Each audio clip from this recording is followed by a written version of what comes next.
Best varicose wines చికిత్సనే పొందండి. నొప్పి లేని చికిత్స కోసం సంప్రదించండి ఎబిస్ హాస్పిటల్. నమస్తే రమగారు. నమస్తే జయ. రమగారు, మనం కార్తీక మాసం సందర్భంగా నాయనార్ల గురించి కొన్ని కథలు చెప్పుకుంటూ ఉన్నాం.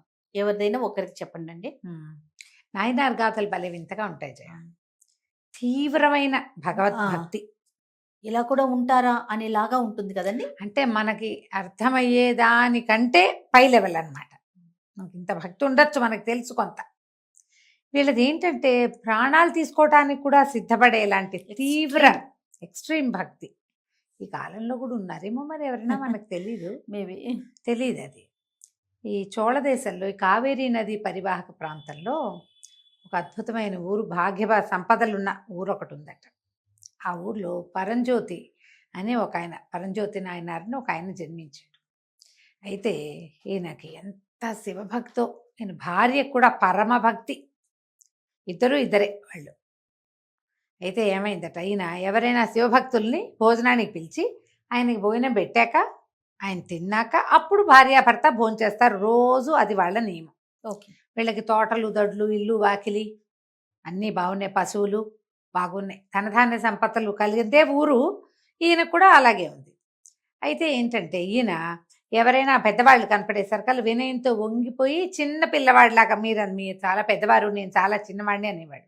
అట్లా చిరుతొండడు అని పిలిచేవారు ఆయన్ని. చిన్న భక్తుడు ఆయన, చిరుతొండ నాయనార్, చిరుతొండడుగానే పిలువబడేవాడు.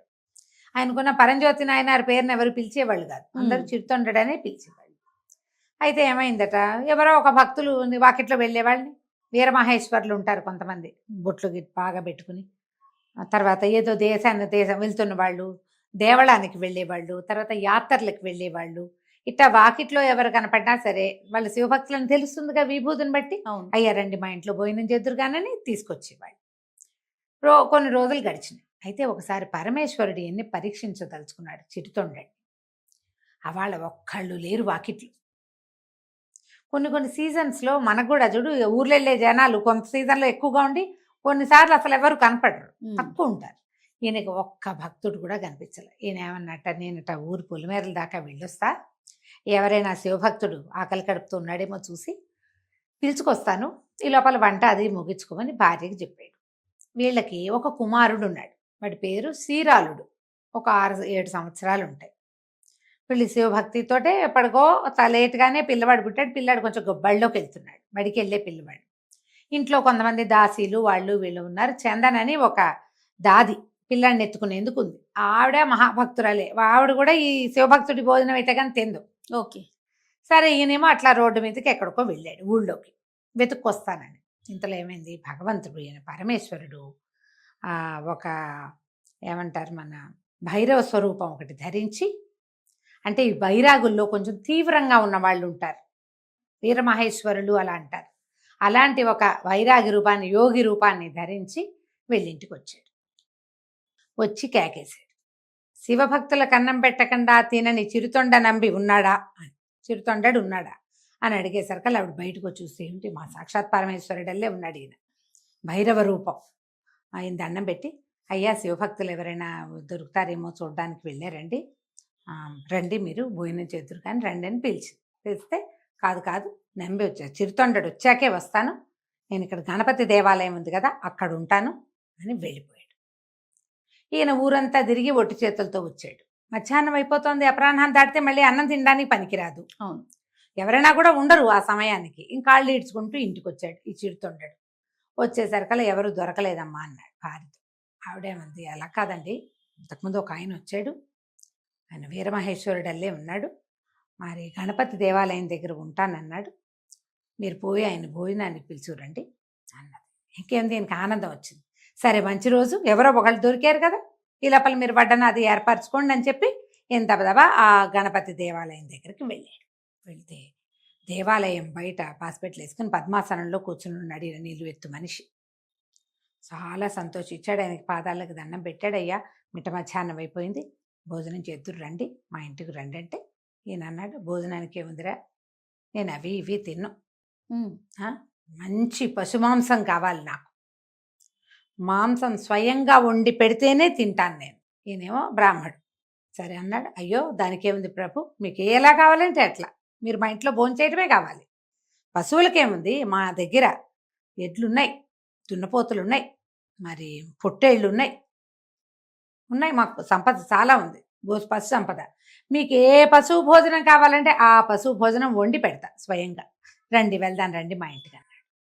ఈ భైరవుడు అన్నాడు, అప్పే పశువు అంటే ఇట 4 కాళ్ళతో తిరిగేది కాదురా, 2 కాళ్ళ పశువు. 2 కాళ్ళ పశు మాంసమే తింటా. నువ్వు ఎవరింటో అయినా నేను భోజనం చెయ్యాలంటే వాడు తన ఇంట్లో పశు మాంసాన్ని వండి పెట్టాలి. ఆ పశువు 5-6 సంవత్సరాలు మించకూడదు, తల్లిదండ్రులకి ఏకపుత్రుడై ఉండాలి, తల్లి పట్టుకుని తండ్రి సంహరించి వండిన మాంసాన్నే నేను తింటాను. ఈ నిర్ఘాంతపో అలాగే లేకేమి ఉన్నాడు, 5-6 సంవత్సరాల వాడు ఉన్నాడు, తల్లిదండ్రులకి ఏకపుత్రుడు ఉన్నాడు, తల్లిదండ్రి ఇద్దరు వండడానికి సిద్ధంగాను ఉన్నారు. మీరు మాత్రం మా ఇంట్లో భోజనానికి రావాలి. ఆయన చేతులు పుచ్చుకుని తీసుకొచ్చాడు ఇంటికి. ఆయన్ని వాకిట్లో పెట్టాడు, కాళ్ళు కడుక్కున్నాడు ఆయన. సరే ఆయన కూర్చోబెట్టారు.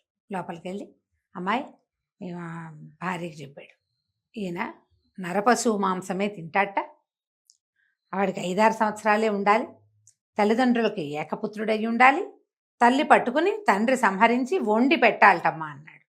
లేకేమండి ఉన్నదిగా, పోయి పిల్లవాడిని తీసుకురండి అన్నది. అమ్మో, ఈయన గబగబా బళ్ళోకి వెళ్ళాడు. ఈయన కూర్చోబెట్టాడు వాకిట్లో. ఏదో మజ్జిగ ఇచ్చారు, ఆయన తీర్థం పుచ్చుకుని ఆయన రిలాక్స్ అవుతున్నాడు. వంట అవుతోందని చెప్పారు. పరిగెత్తుకుంటూ వెళ్ళి పిల్లాడిని భుజాల మీదకి ఎక్కించుకొచ్చాడు. సరే ఇంట్లోకి వచ్చాడు. ఇంట్లోకి రాగానే పిల్లవాడికి పసుపు వేసిన నీళ్లతో స్నానం చేయించి చక్కగా బొట్టు కాటిగా పెట్టి అలంకరించి శుభ్రంగా కొత్త బట్టలు కట్టి పెరట్లోకి తీసుకుపోయారు. తల్లి తండ్రి ఇద్దరు తీసుకెళ్ళారు. తల్లి కాళ్ళు గట్టిగా పట్టుకుంది, తండ్రి కత్తి తీసి పిల్లవాడిని ఇట్లా కొట్టబోయాడు. ధైర్యంగా కాళ్ళు పట్టుకున్న తల్లి కత్తెట్టి చంపబోతున్న తండ్రిని చూసేసరికల్లా శ్రీరాలుడు నమస్కారం చేసుకున్నాడు. ఇదేదో భగవంతుడికి సమర్పించడానికి జరుగుతోందని తెలిసిపోయింది వాడికి. అమ్మ నాన్న చేస్తుంటే భయం ఏముంది, అమ్మో అమ్మ నన్ను చంపకనలావాడు. కళ్ళు గట్టిగా మూసుకొని 2 చేతుల దండ పెట్టాడు. ఓం నమ శివాయ అన్నాడు. అనగానే తండ్రి సంహరించేశాడు పిల్లవాడిని. ముక్కలు చేసి పెరట్లో గాడిపోయి పెట్టి వంట చేశారు, వండారు.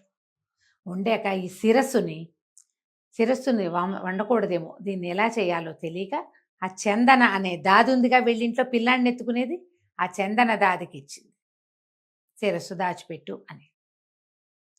వంట అయిపోయింది. మధ్యాహ్నం బాగా ఎండెక్కిపోయి 2 అవటానికి సిద్ధంగా ఉంది. అయ్యా కాళ్ళు కడుక్కున్నారు కదా, సప భోజనానికి రండి అని ఆయన కూర్చోబెట్టారు. ఈయన అడిగాడు, సరిగ్గా వండారా అని. వండామండి అన్నాడు. వాడు ఏకపుత్రుడేనా అన్నాడు. అవునండి. 5-6 సంవత్సరాలు మించలేదా అంటే మించలేదండి. అన్ని అవయవాలు వండారా? అన్ని అవయవాలు వండితే కానీ నేను తిన్ను అన్నాడు. అనగానే వీళ్ళు బిక్కమొహం వేశారు. వండలా, వీళ్ళు శిరస్సు వదిలేశారు కదా, శిరస్సు లేదు. ఇద్దరు కామ్గా నుంచున్నారు, ఏం చెప్పాలో తెలియక. ఆ వెనకాల నుంచి ఆ చందన దాది బయటకు వచ్చింది. అన్ని అవయవాలు వండాం, ఇదిగో తలకూర అని తీసుకొచ్చి ఒక పాత్ర అక్కడ పెట్టారు. ఆ దాదికి తల వండటం తెలుసు. ఆవిడ వండేసిందా? వండి ఆ పాత్ర తీసుకొచ్చి అక్కడ పెట్టింది. పెట్టంగానే చాలా బాగుంది అయినా సరే శుభం, ఇప్పుడు భోజనం. మంచినీళ్ళు పట్టుకొచ్చారు, అవపోసన పోస్తా ఉన్నారు. ఇదేమిటి నేను ఒక్కడే ఉన్నాను ఇక్కడ అన్నాడు ఆయన. పక్కన ఎవరైనా లేకుండా నేను ఎట్టా తింటాను, ఎవరైనా ఉండాలి నా పక్కన. మీ పిల్లలు ఉన్నారా అంటే ఉన్నారు. సరే మీ పిల్లని పిలవండి, వాడిని పక్కన కూర్చోబెట్టుకుని నేను అన్నం తింటాను అన్నాడు. వీళ్ళిద్దరూ నిర్ఘాంతపోయి నుంచున్నారు. ఇప్పటిదాకా నిర్ఘాంతపోలేదు, చంపేయమన్నాలే నిర్ఘాంతపోలేదు, చంపేటప్పుడు నిర్ఘాంతపోలేదు, వంట చేసేటప్పుడు నిర్ఘాంతపోలేదు. ఇప్పుడు ఆ పిల్లాడు ఉంటే గాని నేను తిన్నంటున్నాడు. ఇప్పుడు నిర్ఘాంతపోయారు ఇద్దరు. ఏం చెయ్యాలో తెలియలే. అదే పిల్లాడు అని బళ్ళోకి వెళ్ళాడు అన్నమాట, పిల్లవాడు ఇక్కడ లేడు అన్నారు. అనగానే బడికి వెళ్ళాడా అని అడిగాడు. అవునన్నారు. పిలవండి వస్తాడన్నాడు. పిలవండి అంటే ఇప్పుడు ఆయన ఆజ్ఞ ఏం చెప్పినా వీళ్ళు పాటించాల్సిందే, వాళ్ళ నియమం అది. ఇద్దరు కళ్ళనీళ్ళు లేవు కానీ గుండెలు బిగపట్టుకున్నారు. సీరాళా అని పిలిచారు ఇద్దరు కలిసి. పిలవంగానే వచ్చేసా అని లోపలికి వచ్చాడు పిల్లాడు పరిగెత్తుకుంటూ. బళ్ళోంచి వచ్చేసాను అని. ఆ పిల్లాడిని చూసేశారు కళ్ళని. ఏం చేశారు తాము? ముక్కలు ముక్కలుగా చేసేసి కూర ఉండేసి వండేశారు. ఉండేసిన పిల్లవాడు పరిగెత్తుకొచ్చేసరికల్లా తల్లి ఆవురు. అప్పటిదాకా దుఃఖం లేదు, శివపూజగా భావించారు. ఈ పిల్లాన్ని కావలిచ్చుకుని మొహం తిద్ది తండ్రి కూడా పిల్లాన్ని పట్టుకున్నాడు. ఆయన కాళ్ళు కడుక్కో, శివ మాహేశ్వరుడు ఒక ఆయన వచ్చాడు, ఆయనతో కలిసి నువ్వు భోజనం చేద్దు గాని అని చెప్పి పిల్లాన్ని చటుక్కన పెరట్లో ఈయన వదిలేశారు. ఆ పిల్లాడి మైమరపు వచ్చేసిందిగా, పెరట్లోకి తీసుకెళ్లారు. కాళ్ళు కడిగి అయ్యా భోజనం చేయండి అని పిల్లాన్ని తీసుకొస్తే ఏముంది, వడ్డించిందంతా అన్ని తమ వడ్డిచ్చిన కూరలు అవన్నీ కూడా శాఖాలుగా మారి ఉన్నాయి, ఆకులు. ఆయన అక్కడ లేడు. వాళ్ళు నిర్ఘాంతపోయారు. ఇప్పుడు రెండోసారి ఏడి ఈయన అనగానే అప్పుడు గంటలు గణ గణ గణ గణ మోగుతూ వినపడ్డాయి వాళ్ళకి. భగవంతుడు వచ్చి అక్కడ ఏం చేసి వెళ్ళాడు, వీళ్ళని ఎట్లాంటి పరీక్షకి గురి చేశాడు. ఆ పరీక్షకి నిలబడ్డారు వాళ్ళు. ఆ నిలబడిన ముగ్గురికి భగవంతుడు వృషభధ్వజంత ఆరూఢుడై వృషభం మీద కూర్చుని, నందీశ్వరుడి మీద కూర్చుని దర్శనమిచ్చాడు. ఆ దాదికి కూడా, ఆ పిల్లవాడికి కూడా. వాడు తనని సంహరిస్తున్నారని తెలిసి అది శివపూజ కోసం అని నమ్మి దండం పెట్టి ఓం నమ శివాయ అన్నందుకు పిల్లవాడితో సహా వాళ్ళకి కైలాసం లభించింది. చిరుతొండ నాయనార్ వినడానికి ఎట్లా ఉంది, కానీ ఇలాంటి తీవ్ర భక్తి పరుల గాథలు ఎన్ని వింటామో మనం. ఈ కాలం కాదా అంటే మన ముందు కాలాల్లోనే ఎప్పుడో అది భగవంతుడు ఈ రకంగా వాళ్ళని కరుణించదలుచుకుంటే ఆ సమయానికి అట్లా అయిపోతుంది. చిత్రంగా లేదు కదా, చాలా చిత్రంగా ఒళ్ళు గగురు పొడిచేలాగా. కానీ ఇలా జరిగిందట. ఈ చిరుతొండ నాయన అంటే ఇంకా అదే లాస్ట్ టైం బహుశా. అంతే అంతే, భగవంతుడు తప్ప ఇది ఈ శరీరము దీనికి ఏం ఇంపార్టెన్స్ లేదు. శరీరానికి నా సొంత శరీరానికి లేదు, మిగిలిన వాళ్ళ శరీరాలకి లేదు. ఎందుకంటే ఇది మాయమైపోయేది. శాశ్వతమైనది భగవంతుడు మాత్రమే.